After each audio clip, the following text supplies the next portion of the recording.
This is the 3D VIEW-MASTER novel Dracula Bids You Welcome by Bram Stoker.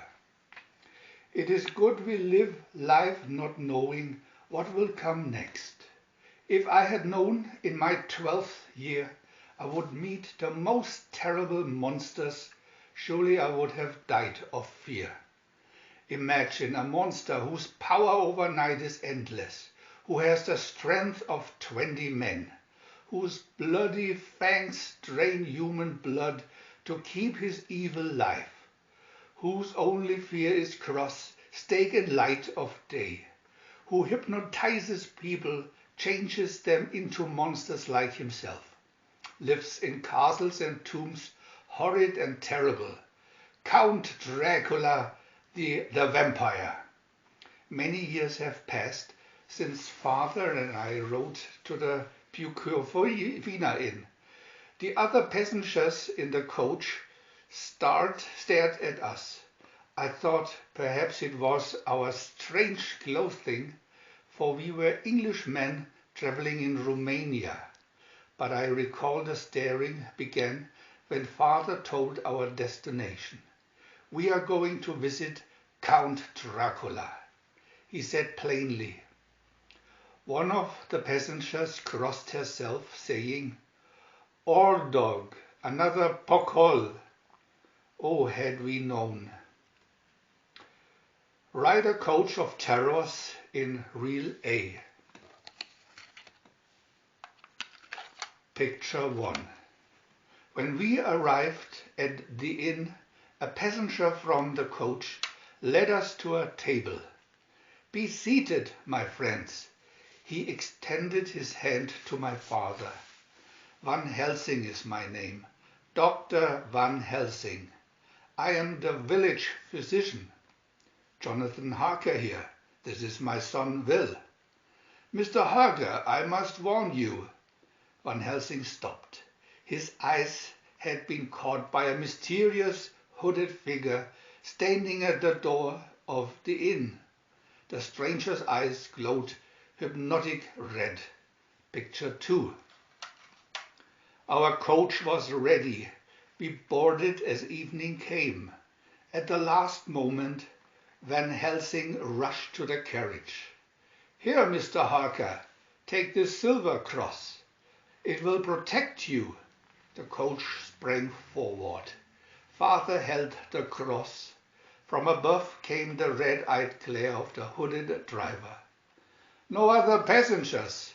This was the coach to Count Dracula's castle. Picture 3. Night came swiftly. The coach climbed higher on the mountain road. I heard the howling first. We glanced from the window.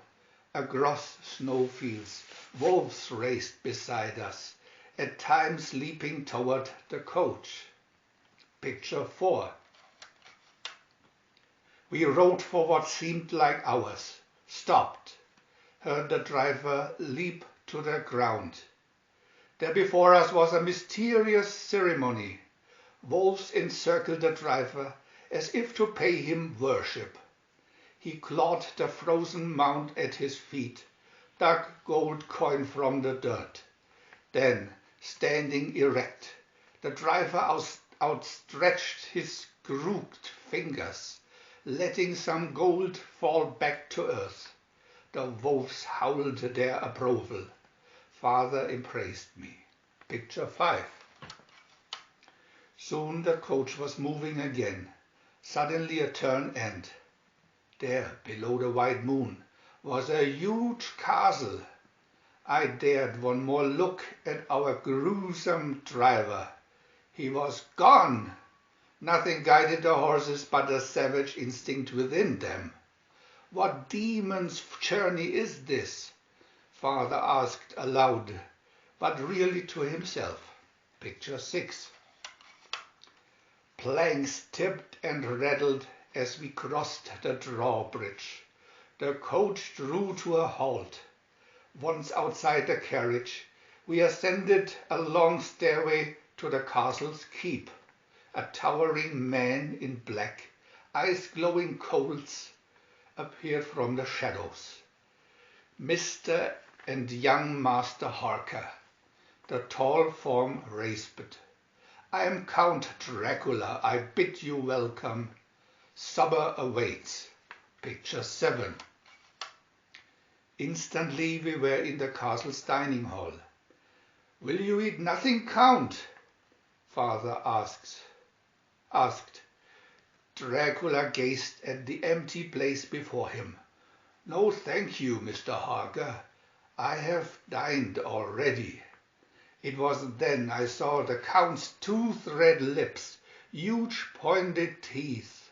The image of the stage driver flashed into my mind. Mr. Harker, did you find an estate for me in England? The Count asked. Certainly, sir, a handsome one, but price is no object. I will pay in gold. Wolves began to howl. The Count smiled. Change to real B. Picture 1. Our bedroom, strange. Spiders, tangled webs.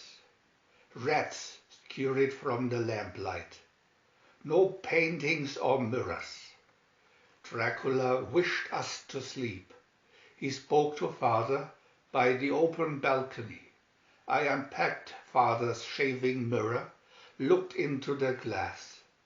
It seemed Father stood there alone. Dracula cast no reflection. Picture 2. Sleep, Dracula said, as he left us. How could I? We watched the Count's window across the courtyard. Soon Dracula stood there in the waning moonlight. His cloak swirled, became wings, face furred, turned cat-like, hands scaled, becoming claws. Before our eyes, Count Dracula changed into a huge bat. With folded wings, he squirred across the perpendicular wall, soon taking flight above the dark Transylvanian forest. Picture 3. When I awoke the next day, it was already afternoon. Father was sick in his bed. It was then I discovered the 2 tiny wounds on his throat.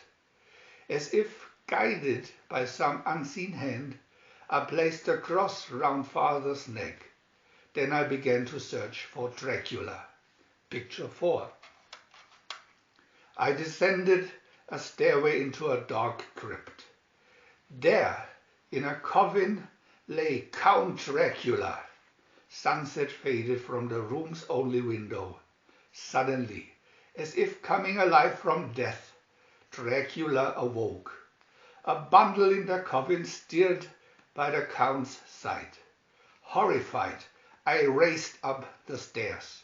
Picture 5. High on the parapets, I hid atop the castle wall. Dracula appeared at the window below. Dracula! The voice of a young girl rang clearly through the evening air. You have stolen my young brother. Give him back, or I will find a way to destroy you. An evil smile crossed Dracula's lips. He gestured. A pack of wolves lunged through the gate.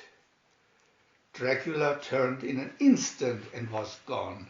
Picture 6. Don't move, I warned. The girl looked up, frightened. I lowered a rope from the drawbridge tower. As I pulled the girl to safety, a wolf leaped for her legs. She screamed. The animal's fangs missed her skin. Soon she was safe on top. How can I thank you? She sobbed. Do not, there's no time for talk. Picture 7. We escaped. I did not want to leave Father, but without help we were doomed. As the girl and I raced across the road, leading from the castle. A huge bat circled the walls. Quickly we ran into the forest.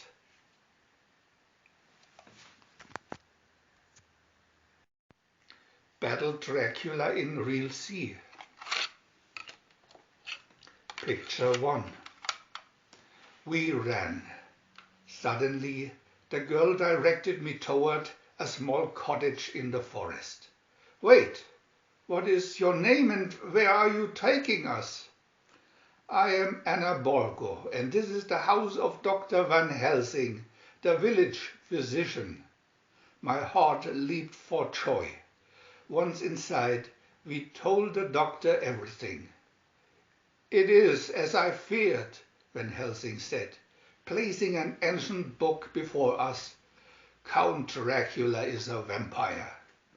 The bundle you describe is Anna's young brother.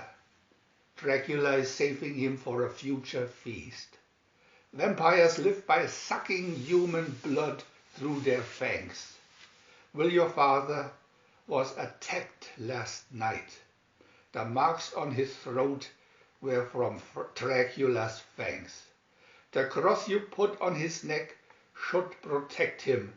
But come, we must hurry if we are to save the vampire's prisoners. Picture 2. It was early morning by the time we reached Dracula's crypt.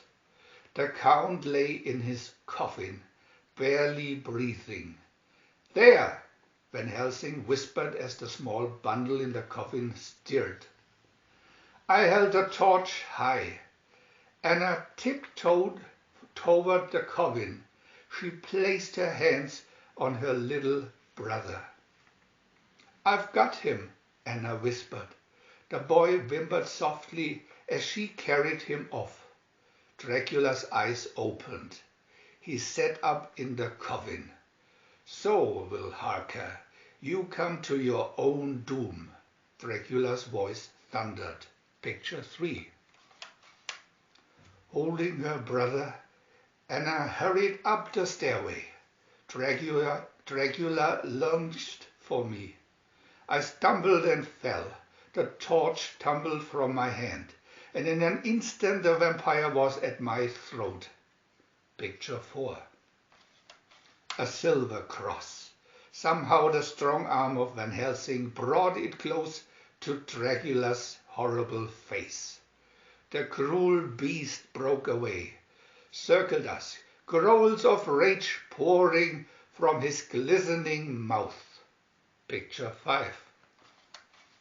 Dracula sprang, his fangs inches from us when light from coming day passed through the window, struck the cross. Rays began to fall on Dracula himself. The vampire shrank back, his cries of pain horrible. Robbed of strength, staggering, the Count struggled back to his coffin, flung himself within. Now, Van Helsing shouted. He seized the wooden hammer he had taken with him. Dracula lay weak and still in his coffin. Picture 6. The doctor placed a wooden stake against the vampire's chest.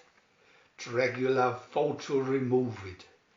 Van Helsing's strong arm brought the hammer down with crushing force, driving the stake through Dracula's heart. The Count's body shook. His mouth gaped wide. A mighty shriek escaped his vampire fangs. Then magically the form of Dracula disappeared until only his skeleton remained. The vampire was dead. Picture 7. I raced up the stairs to Father's room. He was just awakening. Will, what has happened?